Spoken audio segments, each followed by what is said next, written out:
up for broadcast panel. Brian Bridges.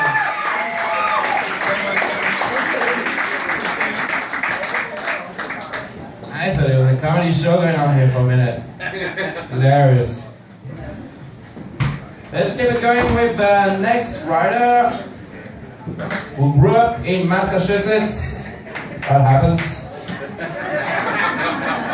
She currently works as an educational consultant, helping wealthy high school students write groundbreaking college essays with titles such as Dealing with Complications from Rhinoplasty or The Benefits of Growing Up with a Foreign Nanny, and also Overcoming Adderall Addiction. She also writes fiction and is an MFA student at San Francisco State University. Please welcome Kelly McClorey.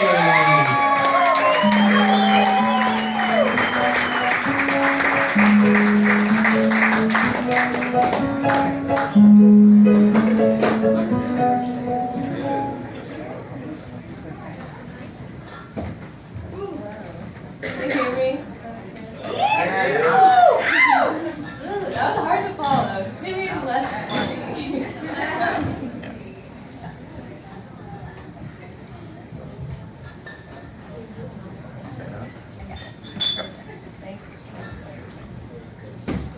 If you know how, you can see naked women everywhere, looking at you and threatening your life as you know it.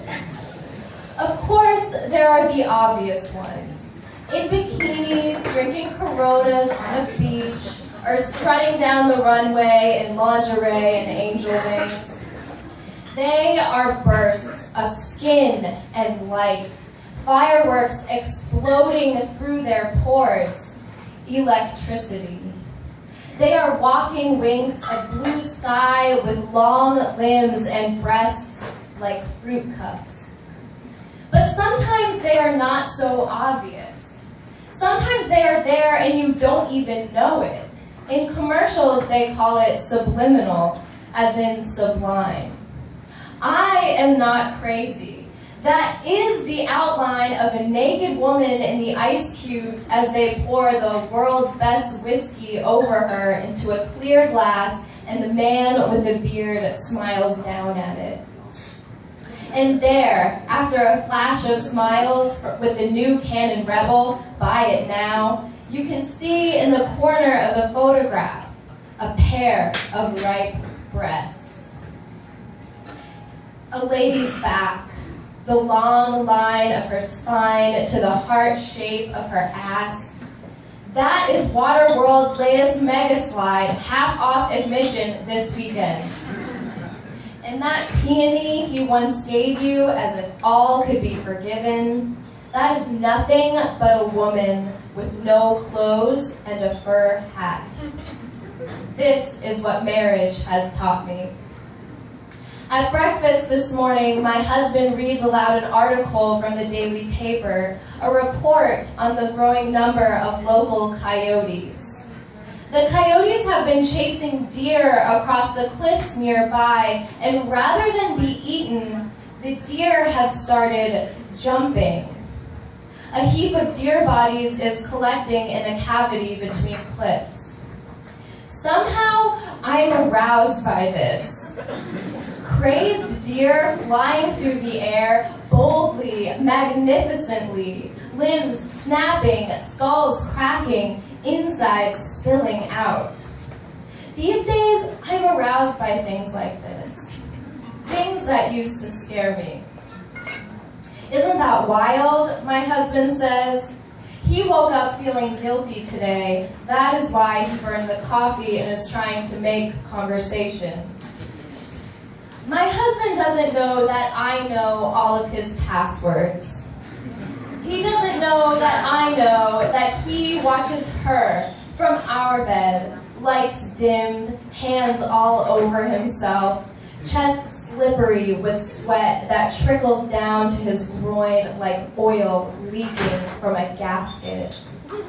And I know what he tells himself, that he's never put his hairy fingers inside her or his breath on her collarbone, never touched her at all, so it's okay, This is only virtual. She goes by Lolly Girl as far as I can tell, but she must have a real name, a real family, a real home, and a real zip code. I see her legs straddle the width of the computer screen, and they're white and round and twitching as they move her hips up and down.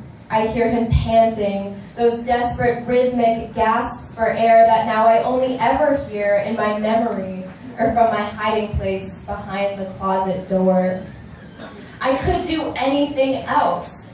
Put on the TV, wash the dishes, play with Kayla, but there I am in the closet with one eye peeking out time and time again.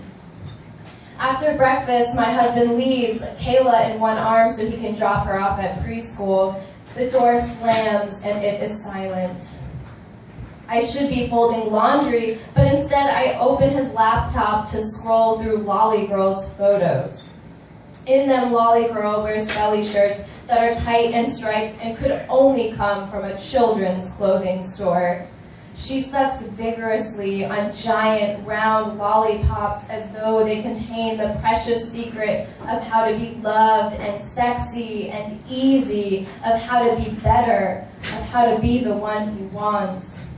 She clicks the candy against her bleached teeth and shakes her blonde pigtails from side to side. "What's the flavor today, Lolly?" is the last thing he's typed. That must have been in the time between finishing his oatmeal and brushing his teeth. In one photo, she leans toward the screen and I can see into the black cave of her mouth, her tongue against a lollipop, stroking it, massaging the red color from its bleeding face. I go to the bathroom and stare at myself in the mirror. I tie 2 pigtails into my hair just like Lolly Girls and shake them from side to side. My hair bounces around, side to side, side to side. I shake the pigtails so fast my neck goes numb. There is nothing sexy about it. I am me, but 20 years ago as a little girl on the way to school skipping, innocent as a deer. I hate it.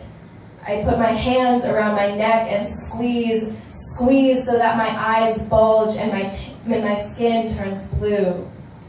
I am a deer on the cliffs, a coyote behind me chasing me, but I won't jump, won't let my head crack open on the rocks below. I release my neck, 10 white creases from my fingers. I pull out the pigtails and shake my hair loose. I don't need to be the deer. He can be the deer. I can be the one who chases him to the edge of the cliff and squeezes my hands around his useless neck and watches as he falls into darkness. At 6 o'clock, my husband gets home and we watch Jeopardy while eating dinner. Kayla keeps dropping food on the rug and the cat keeps rubbing our legs. Thank God, I think, for Kayla and Jeopardy and the cat and the dirty rug. After dinner, we put Kayla to sleep, then get into bed. We have 3 thick blankets as it is January and we have bad insulation. But when I awake at 2:30, my husband's body is naked and sprawled on top of all of them, penis hard, gut hanging white and loose above.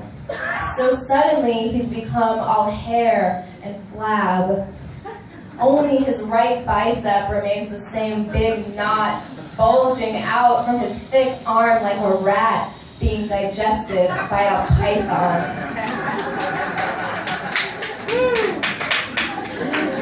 I can see he's sweating, dreaming. I watch the rapid rise and fall of his chest, a splinter of light between the curtains. His eyebrows glow, sweaty caterpillars. He grunts and turns over. Stuck to his back are 100 red lollipops coated with greasy saliva. Through the half-dark, they shine like 100 bloodshot eyes. I try to pull one off, but it won't come loose. Instead, his skin lifts with it. I let go, and slowly it contracts back to his wet body. I bring my mouth down to lick the length of his spine, the sweet taste of sugar. Is this what I've been longing for? No, the red eyes glare up at me blinking, and the sugar turns bitter on my tongue. It is the taste of being hunted and hunting and chasing and running, and fuck it, I'm jumping, of everything gone wrong, white guts and bare necks, and trying to make conversation. The light begins to fade and my eyes grow heavy. When I wake in the morning, the lollipops have melted. The sheet below us is damp and stained red, and he is no longer breathing.